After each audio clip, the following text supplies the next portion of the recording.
typical sight.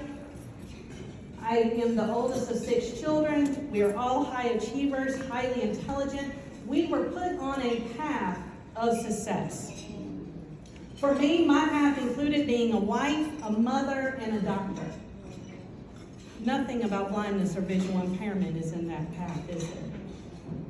And so for me, I learned about Helen Keller and her teacher, Annie Sullivan. I knew that people had disabilities and that they were still people. And that was the extent of my knowledge. And so life went on. I had a typical childhood until I was 16. My sophomore year, I became very ill, was hospitalized, and was diagnosed with a condition named pseudotumor cerebri.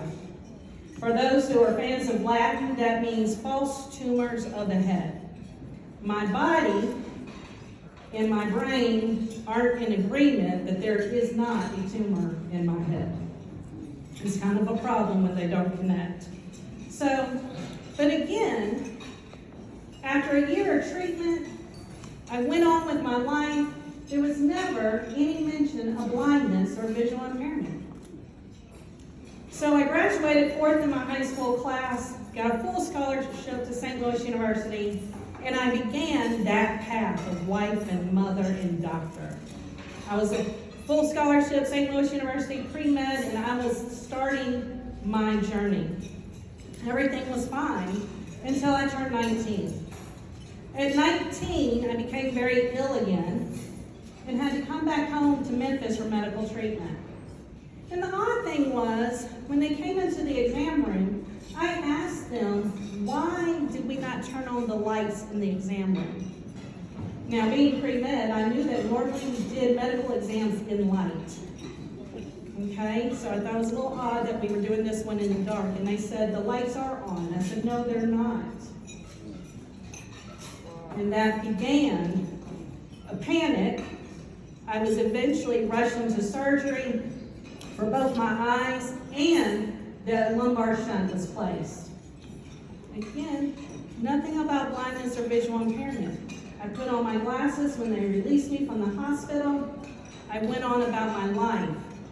But what I failed to understand was that the physical changes I was experiencing, I should have said something about. I returned to college not being able to see the board, not being able to work on my computer, struggling with all the reading for pre-med. But I thought it was a failure on my part. I didn't know that I needed to say something. What I know now is that I was probably visually impaired in my left eye at least, as soon as 19. So, frustrated and not knowing how to handle my new situation, I returned to Memphis and left school.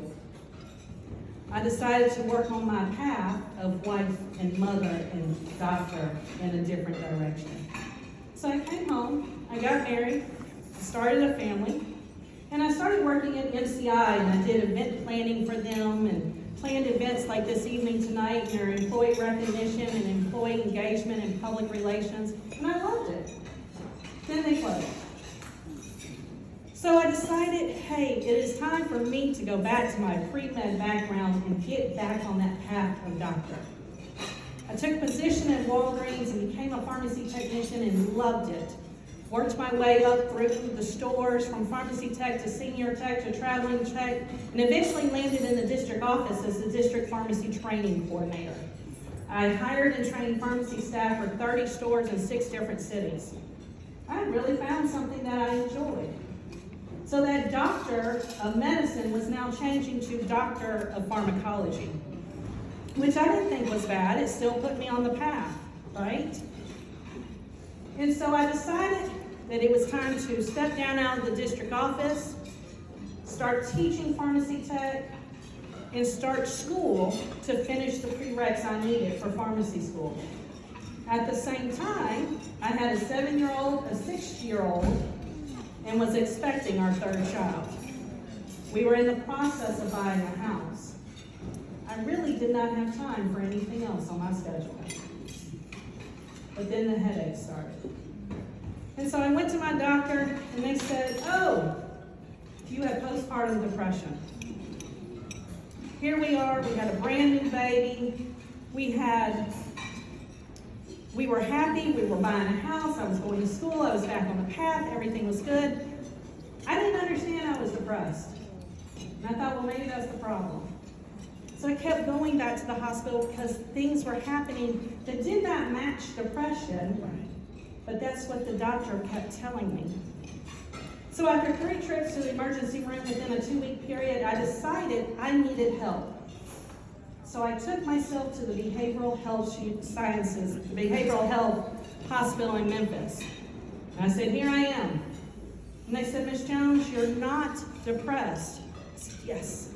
They said, you're having a stroke.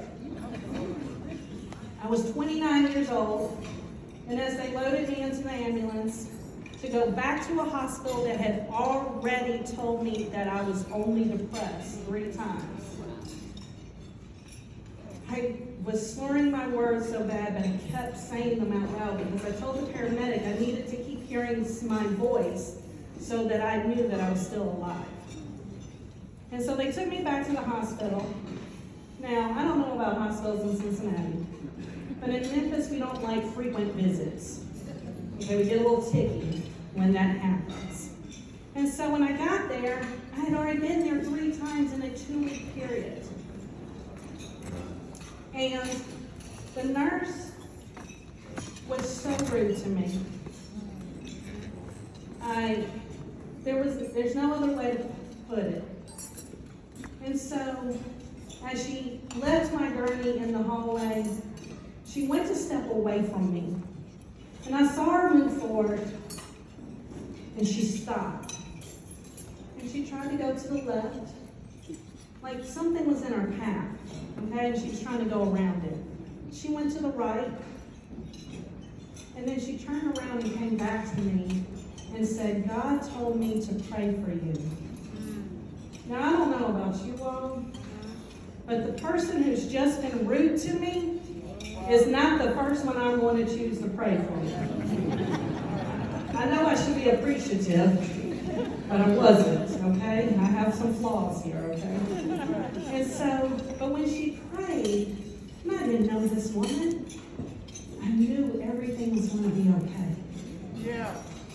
And so they found out that my lumbar shunt that had been placed 10 years ago had now failed, and the pressure had been building on my brain and had crushed my optic nerves.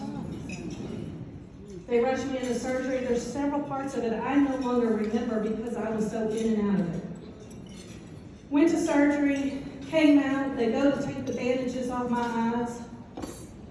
And I was like, are we going to take the rest of them off?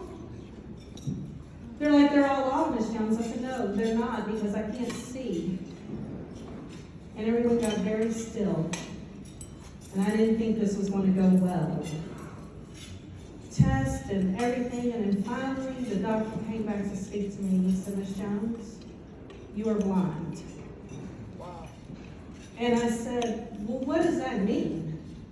And he proceeded to give me the Webster's Dictionary definition of blind. I said, no, sir, that's not what I need. I know what the word blind means. I want to know what it means for my life. How am I supposed to be a mother of a 7-year-old, a 6-year-old, an 8-week-old? How am I supposed to continue buying the house and being the breadwinner for my family? How am I supposed to go to pharmacy school?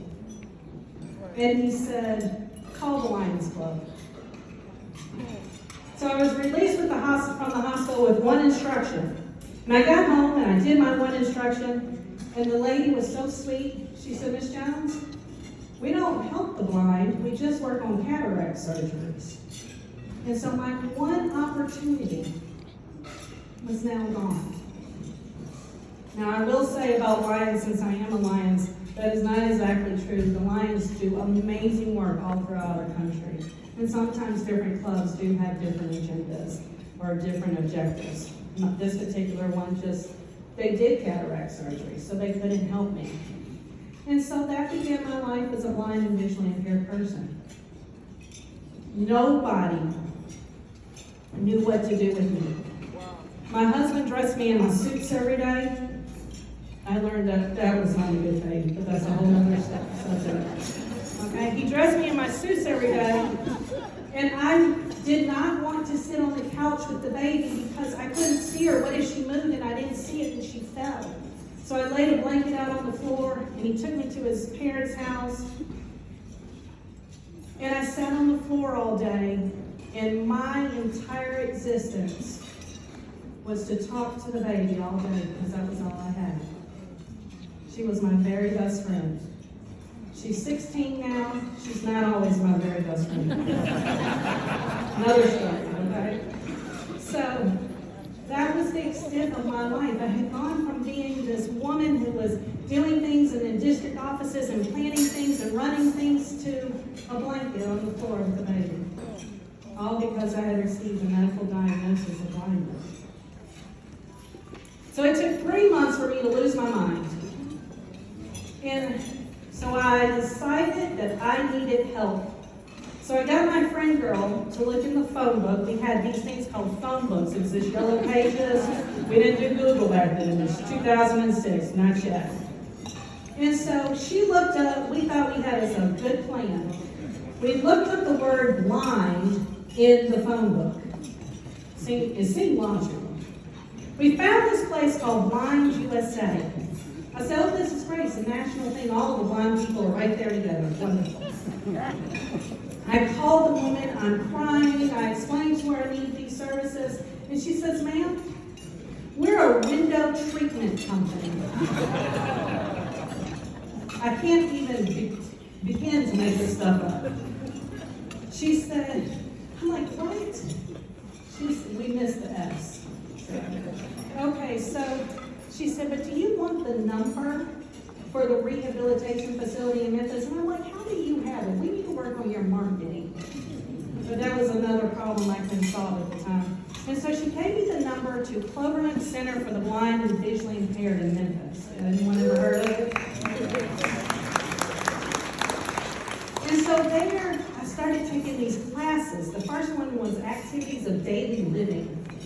And I got to learn how to thread my own needle and sew on buttons.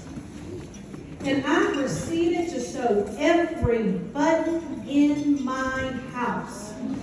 It didn't matter if it was loose, if it needed to be sewn, I was sewing it. Because this was the one thing I could now do for my family.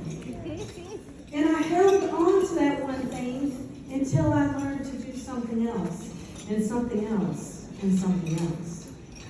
So I ended up learning Activities of Daily Living, Orientation and Mobility, which is my white cane training. I learned how to use my computer with assistive technology, and then I learned Braille. And I thought, well, now what am I going to do?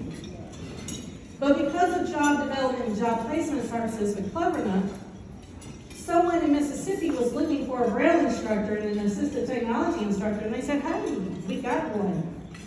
And they sent me to Mississippi, and I taught in Pontotoc and Union County school districts for almost 2 years, teaching Braille and assistive technology services.